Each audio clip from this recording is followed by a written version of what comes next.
Monitor adalah alat yang menghubungkan manusia dengan PC.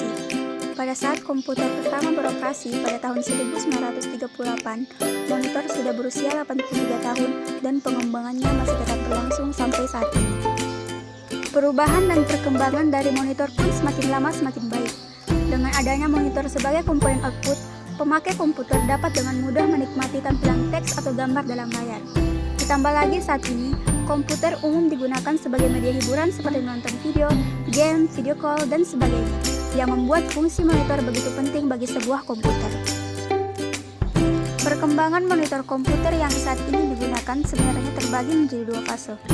Pada fase pertama, tepatnya tahun 1855, ditandai dengan penemuan tabung sinar katoda oleh ilmuwan dari Jerman. Beliau merupakan bapak monitor tabung yang bernama Heinrich Geiger. Setelah 33 tahun, ahli kimia asal Austria, Friedrich Leuenhoek, meletakkan dasar pengembangan teknologi LCD dengan menemukan kristal cairan. Teknologi tabung awalnya memang dikembangkan untuk merealisasikan monitor. Namun, kristal cairan masih menjadi fenomena kimiawi selama 80 tahun berikutnya. Sejak saat itu, tampilan atau frame rate pun belum terpikirkan. Itulah fase kedua dari tahap pengembangan monitor komputer. Pada generasi awal, komputer terhubung dengan televisi sebagai layar untuk menampilkan hasil pengolahan data. Namun kendala yang terjadi adalah resolusi TV hanya mampu menampilkan 40 karakter secara horizontal pada layar. Monitor khusus untuk komputer awalnya berupa monitor monokrom yang dikeluarkan dari pihak IBM PC sekitar tahun 1970-an. Monitor tersebut beresolusi 80x25 dengan kemampuan warna green monokrom yang menampilkan hasil lebih terang, jelas, dan lebih stabil. Awal tahun 1980-an, muncul jenis monitor CGA dengan range resolusi dari 160x200 sampai 640x200 dan kemampuan warna antara 2-16 warna. CGA atau Colors Graphics Adapter adalah kartu grafis warna pertama dan standar display berwarna pertama untuk PC IBM. Pada dekade yang sama, IBM memperkenalkan Monochrome Display Adapter atau yang biasa disingkat dengan MDA yang hanya bisa menampilkan teks sebanyak 80 kolom dan 25 baris.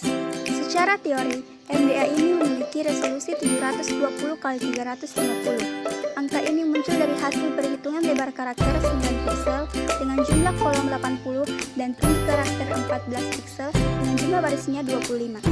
Kemudian pada tahun 1984, IBM memperkenalkan Enhanced Graphics Adapter atau yang biasa disingkat dengan EGA yang memiliki spesifikasi lebih tinggi dibandingkan dengan CGA.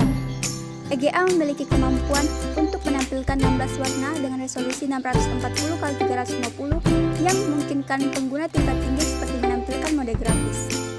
Pada tahun 1987, IBM memperkenalkan tampilan standar Video Graphics Adapter atau yang biasa disingkat dengan VGA. VGA merupakan standar analog video dengan sinyal R atau red, G atau green, dan B atau blue yang digunakan untuk menampilkan objek full color dengan intensitas yang tinggi. Meskipun standar VGA sudah tidak digunakan lagi karena sudah digantikan oleh standar yang baru, VGA masih diimplementasikan pada paket PC. Pada tahun 1990, IBM memperkenalkan standar Graphics Extended Graphics Array atau yang biasa disingkat dengan XGA. Generasi berikutnya yaitu XGS2, memberikan resolusi 800x600 pixel yang menghasilkan 16 juta warna dan resolusi 1024x768 yang menghasilkan 65.536 warna. Kedua jenis resolusi ini merupakan standar grafis yang paling dikenal di masyarakat. Namun, generasi monitor terbaru pada saat ini adalah teknologi Liquid Crystal Display atau yang biasa disingkat dengan LCD yang menggunakan jenis kristal cair yang dapat berpendar. Teknologi ini menghasilkan monitor yang dikenal dengan nama Flat Panel Display dengan layar berbentuk pipih dan kemampuan resolusi yang tinggi. Selama tahap pengembangan, layar monitor dikelompokkan menjadi 3 jenis, yaitu Cathode Ray Tube atau CRT, Liquid Crystal Display atau LCD, dan yang terakhir yaitu Plasma Gas.